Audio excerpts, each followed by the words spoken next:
Welcome to the channel. Here, we bring stories to life, tales that inspire, touch the heart, and sometimes challenge the mind. If you love powerful storytelling and short films that keep you thinking long after they end, you're in the right place. Don't forget to subscribe and turn on the notification bell, so you never miss a story. Now, let's begin today's journey. Ibrahim had once been a man of strength, the kind of man whose hands could carry bricks all day under the harsh desert sun and still find the gentleness to rock his children to sleep at night. He had left his village decades earlier, chasing work in the rising city of Dubai, when skyscrapers were only beginning to pierce the sky. His body bore the proof of those years, scars from construction accidents, stiff joints from endless shifts, and eyes tired from sleepless nights. But his sacrifices had not been in vain, or so he thought. His two sons, Yasser and Farad, were the shining jewels of his labor.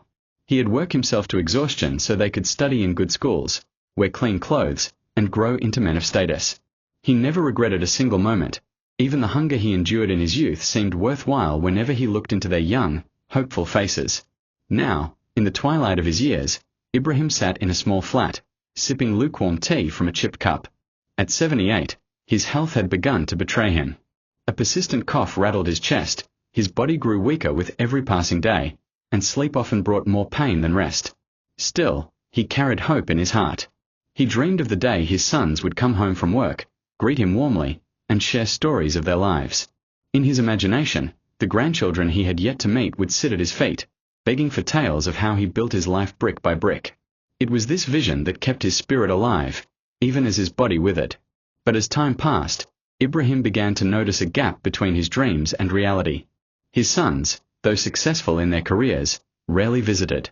Their wives, polished and glamorous, showed little regard for the old man, treating him as a burden rather than a blessing. Yet Ibrahim clung to his faith and his love for them, convincing himself that one day they would understand the sacrifices he had made. For every wrinkle on his face, there was a story of love. For every ache in his bones, there was a memory of giving. He had given them everything, and he waited patiently, believing that love, when sown so deeply, could never return empty. The first sign of rejection came quietly, almost unnoticed. One morning, Ibrahim asked Yasser if he could accompany him to the hospital. His cough had worsened, and he feared something was deeply wrong. But Yasser's wife, Layla, cut in sharply before Yasser could answer. "We can't turn this house into a hospital ward," she said coldly, her eyes full of disdain. Yasser, caught between loyalty to his father and the dominance of his wife, looked away, muttering that he was too busy with work. Ibrahim felt his chest tighten, not from illness but from heartbreak. For the first time, he sensed that his sons no longer saw him as their father but as a weight they were unwilling to carry. Still, he turned to Farad, hoping his younger son would be different. One evening, as they sat in Farad's luxurious apartment, Ibrahim tried to explain his condition. "Son, my body is not what it once was. I need your help."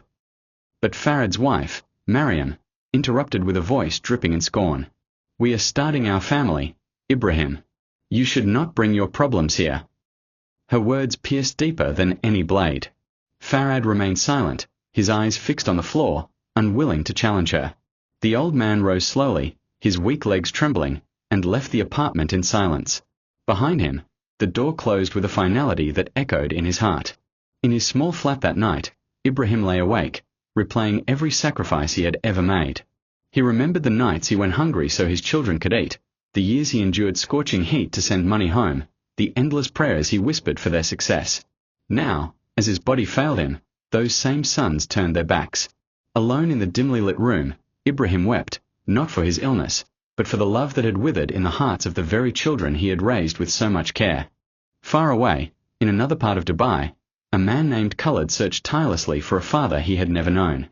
Born of Ibrahim's earlier marriage before life separated them, Khalid had grown up in poverty, carrying a wound in his heart where a father's love should have been. He had heard whispers of Ibrahim, stories of a man who had once been strong, but who had vanished from his childhood. Though bitterness could have consumed him, Khalid instead clung to hope, the hope that his father was still alive and that fate might one day reunite them. Khalid's search was not easy. He asked strangers, visited old records offices, followed faint trails of memory and rumor. Each clue seemed too thin to hold onto, yet something in his spirit refused to give up.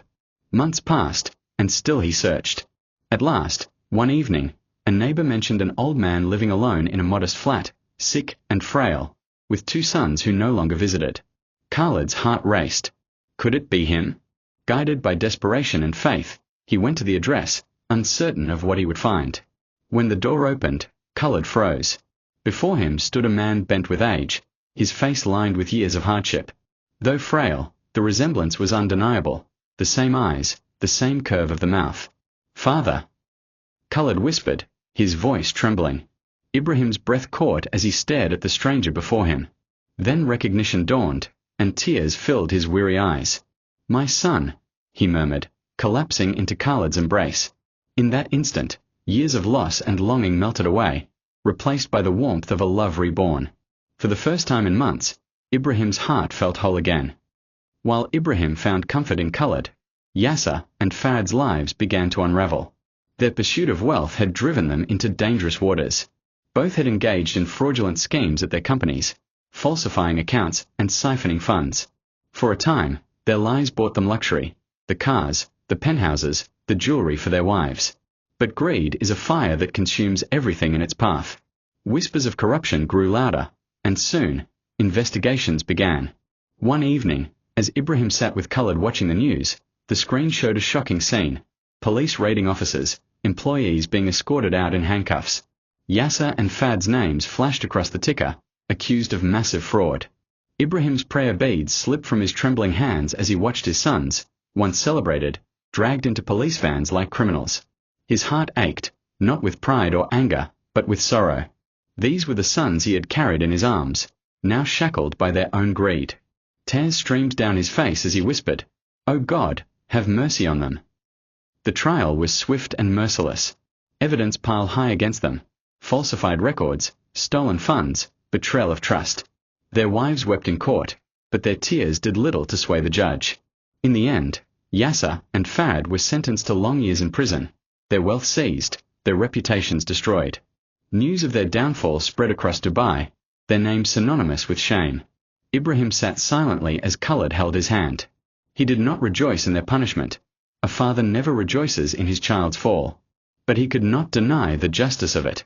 What they had sung. With his 2 sons imprisoned, Ibrahim's final days grew quieter, yet strangely peaceful.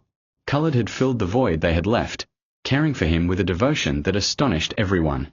He cooked for him, took him to the hospital, and sat for hours listening to stories of his youth. For the first time in years, Ibrahim felt truly loved, not for what he had given, but simply for who he was. Khalid became both son and friend, the companion Ibrahim had longed for in his final years.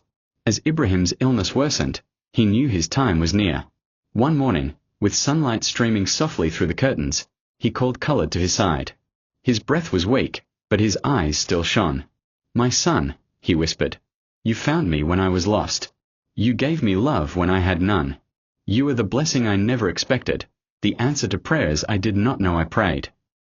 Khalid wept, holding his father's fragile hand. "Rest now, father," he said through tears.